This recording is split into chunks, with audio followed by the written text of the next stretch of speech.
Olympic ഹോക്കിയിൽ ഇന്ത്യക്ക് വെങ്കല തിളക്കം. സ്പെയിനെ 2-1 തോൽപ്പിച്ചു. അഭിമാന നേട്ടത്തോടെ മലയാളി താരം പിയ ശ്രീജേഷ് ഹോക്കിയിൽ നിന്നും വിരമിച്ചു. ഒളിമ്പിക്സ് ഡെസ്കിൽ നിന്നും ജിജിൻ ജയ്പാൽ വിവരങ്ങളുമായി ചേരുന്നുണ്ട്. ജിജിൻ, ആകാംക്ഷയുടെ മണിക്കൂറുകളായിരുന്നു വെങ്കലം. ഈ രാജ്യത്തെ സംബന്ധിച്ച് ഇന്ത്യൻ ടീം, മലയാളികളെ സംബന്ധിച്ച് ആ ടീമും നമ്മുടെ സ്വന്തം പി ആർ ശ്രീജേഷും അവസാന മത്സരം അവസാനിച്ച് വെങ്കല തിളക്കത്തോടുകൂടി അഭിമാനത്തോടുകൂടി തലയുയർത്തി മടങ്ങുകയാണ്. എങ്ങനെയുണ്ടായിരുന്നു മത്സരം? പൂജ 335ാമത്തെ മത്സരത്തിൽ അത് ആധികാരികമായി വിജയിപ്പിച്ചുകൊണ്ട് ആ ടീമിന്റെ നെടുന്തൂണായി മാറിക്കൊണ്ട് പി ആർ ശ്രീജേഷ് തന്റെ കരിയർ അവസാനിപ്പിക്കുകയാണ്. വെങ്കല മെഡലാണ് ഇന്ത്യക്ക് ലഭിച്ചിരിക്കുന്നത്. പക്ഷേ ഈ വെങ്കല മെഡലിന് സ്വർണത്തിന്റെ തിളക്കമുണ്ട്. കഴിഞ്ഞ സെമിഫൈനൽ മത്സരത്തിൽ ഇന്ത്യ പരാജയപ്പെട്ടത് അങ്ങേയറ്റം വാശിയേറിയ മത്സരത്തിലാണ്. ഇന്നത്തെ വെങ്കല മെഡലിന് വേണ്ടിയുള്ള മത്സരത്തിൽ സ്പെയിൻ ആദ്യം മുതൽ തന്നെ ആക്രമിച്ച് കളിക്കുക എന്ന ശൈലിയാണ് സ്വീകരിച്ചത്. ആദ്യത്തെ 18 മിനിറ്റിൽ ഇരു ടീമുകളും ഗോളുകൾ നേടിയില്ല. 18ാമത്തെ മിനിറ്റിൽ സ്പെയിൻ അതിൻ്റെ മറയിലാന വകയായിരുന്നു ആദ്യ ഗോൾ. പക്ഷേ ആ ഗോളിന് ശേഷമാണ് ഇന്ത്യ ഉണർന്ന് കളിച്ചത്. ഹർമീത് സിംഗ്, നമ്മുടെ ഇന്ത്യൻ ടീമിൻ്റെ ക്യാപ്റ്റൻ്റെ ഭാഗത്ത് നിന്ന് പ്രത്യാക്രമണം തുടങ്ങി. ആദ്യം കിട്ടിയ ഒരു പെനാൽറ്റി കോർണർ തന്നെ ഏകദേശം 28ാമത്തെ മിനിറ്റിൽ കിട്ടിയ പെനാൽറ്റി കോർണർ വലയിലെത്തിച്ചുകൊണ്ട് ഇന്ത്യ ആക്രമണം കടുപ്പിക്കുന്ന ഒരു സാഹചര്യമാണ്, അല്ലെങ്കിൽ അത്തരത്തിലുള്ള ഒരു ശൈലിയിലേക്കാണ് കളി മാറിയത്. പി ആർ ശ്രീജേഷിന്റെ പ്രകടനം എടുത്തു പറയേണ്ടത് തന്നെയാണ്. അവസാന നിമിഷങ്ങളിൽ സ്പെയിനിന്റെ ഭാഗത്ത് നിന്ന് കടുത്ത ആക്രമണം ഉണ്ടാകുമ്പോൾ പോലും അതിനെല്ലാം അതിജീവിച്ചുകൊണ്ട് ഒരു വൻമതിലായി സ്പെയിനിന്റെ മുന്നിൽ ഒരു വൻമതിലായി ശ്രീജേഷ് നിന്നു. ആ വൻമതിലിൽ തട്ടി ഇന്ത്യക്കൊരു വെങ്കലം ലഭിച്ചിരിക്കുന്നു. ആ വെങ്കലത്തിന് സ്വർണത്തിന്റെ തിളക്കമുണ്ട്. പി ആർ ശ്രീജേഷ് എന്ന ഒരു നീരാളി ആ ഗോൾ വലയിലേക്ക് ലക്ഷ്യമാക്കി സ്പെയിൻ തൊടുത്തുവിട്ട ഷോട്ടുകളെല്ലാം പി ആർ ശ്രീജേഷ് നിഷ്പ്രഭമാക്കുന്ന കാഴ്ചയാണ് കണ്ടത്. അതിനുശേഷം അവസാനം ഒരു ദൃശ്യമുണ്ട്. ആ ഹോക്കി ഗോൾ പോസ്റ്റിന് മുകളിൽ കയറിയിരിക്കുന്ന പി ആർ ശ്രീജേഷിന്റെ ചിത്രം. അത് നമ്മൾ ടോക്കിയോ ഒളിമ്പിക്സിൽ കണ്ടതാണ്.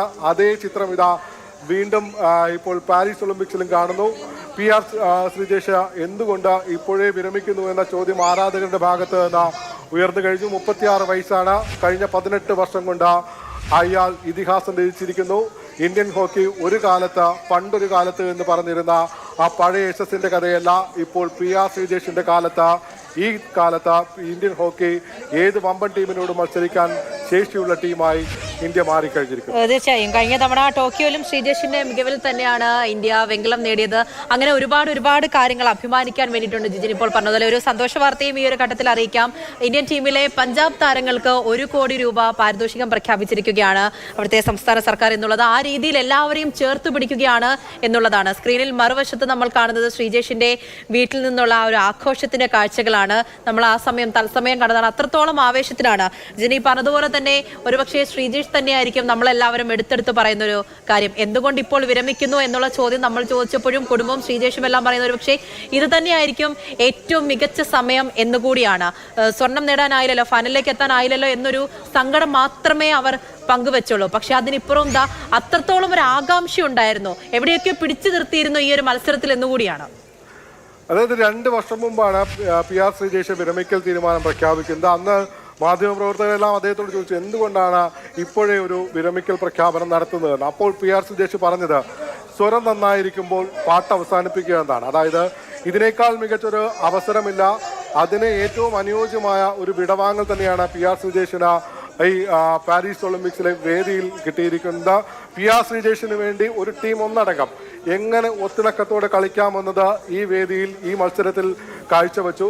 പ്രതിരോധത്തിലായിരുന്നാലും മധ്യനിരയിലായിരുന്നാലും ശരി തന്നെ ഇന്ത്യൻ ടീം ഏത് ഘടകത്തിൽ എടുത്തു നോക്കിയാൽ പോലും സ്പെയിൻ ടീമിനേക്കാൾ ഒരു പടി മുന്നിൽ തന്നെയായിരുന്നു. സ്പാനിഷിന്റെ കരുത്ത്, സ്പാനിഷിന്റെ കാളക്കൂറ്റന്മാർ എന്നൊക്കെ പറയും. പക്ഷേ അതിനെയൊക്കെ അതിജീവിക്കുന്ന തരത്തിൽ ഇന്ത്യയുടെ ടീം അതിനെല്ലാം മറികടക്കുന്ന ഒരു ആവേശ പോരാട്ടമാണ് കാഴ്ചവെച്ചത്. ഹർപ്രീത് സിംഗ് ഇന്ത്യയുടെ ക്യാപ്റ്റൻ. പഞ്ചാബിൽ നിന്നുള്ള 6 ടീമംഗങ്ങളാണ് ഇന്ത്യൻ ടീമിലുള്ളത്. അവർക്കാണ് ഇപ്പോൾ പാരിതോഷികം പ്രഖ്യാപിച്ചിരിക്കുന്നത്. പക്ഷേ ഈ ഒരു ഹോക്കി എന്ന് പറയുന്ന കളിയെ അത് കേരളത്തിന് കൂടി പ്രിയപ്പെട്ട കളിയാക്കി മാറ്റി, അല്ലെങ്കിൽ കായിക ഇനമാക്കി മാറ്റിയതിൽ ഒന്നാമത്തെ പേരുകാരൻ പി ആർ ശ്രീജേഷ് തന്നെയാണ്. പി ആർ ശ്രീജേഷ് അഭിമാനത്തോടുകൂടി രാജ്യത്തിന്റെ ഇതിഹാസമായി തന്നെയാണ് വിടവാങ്ങുന്നത്, വിരമിക്കൽ പ്രഖ്യാപിക്കുന്നത്. ആ ഇന്ത്യൻ ടീമിനെ സംബന്ധിച്ച് കൊടുക്കാൻ കഴിയുന്ന ഏറ്റവും വലിയ അംഗീകാരം, ബഹുമതി തന്നെയാണ് ഈ വെങ്കല നേട്ടം. സ്വർണത്തിന്റെ മൂല്യമുള്ള സ്വർണത്തിന്റെ വിലയുള്ള വെങ്കലമാണ് ശ്രീജേഷ് കഴുത്തിലണിഞ്ഞ കേരളത്തിലേക്ക് മടങ്ങി വരിക. തീർച്ചയായും ഫൈനൽ നമുക്ക് എത്താൻ പറ്റിയില്ല, പക്ഷെ അവിടെയും പൊരുതി തോറ്റിരുന്നു. ഇന്ന് ശ്രീജേഷിന്റെ വീട്ടിൽ നിന്ന് പോലും പ്രതികരണം എത്തിയപ്പോൾ അവിടുന്ന് അമ്മ പറയുന്നുണ്ടായിരുന്നു, വെങ്കലമല്ല ഇത് സ്വർണ്ണമാണ്, അതിന് സ്വർണത്തിന്റെ മൂല്യമുണ്ട്, സ്വർണ്ണ തിളക്കമാണ്, ഒരു മെഡൽ ഇല്ലാതെ ഈ നാട്ടിലേക്ക് തിരിച്ചു വരരുത് എന്നുള്ളത് ഒരു പക്ഷേ ആ ടീം അംഗങ്ങളുടെയും കൂടി ഒരു പ്രതിജ്ഞയായിരിക്കണം. അങ്ങനെ മാത്രമേ ആ മെഡൽ തിളക്കത്തോടു കൂടി മാത്രമേ ശ്രീജേഷിനെ യാത്രയയക്കാവൂ എന്നുള്ളൊരു ഉറച്ച തീരുമാനം തീർച്ചയായിട്ടും ആ ഇന്ത്യൻ സംഘത്തിനും ഉണ്ടായിരിക്കും.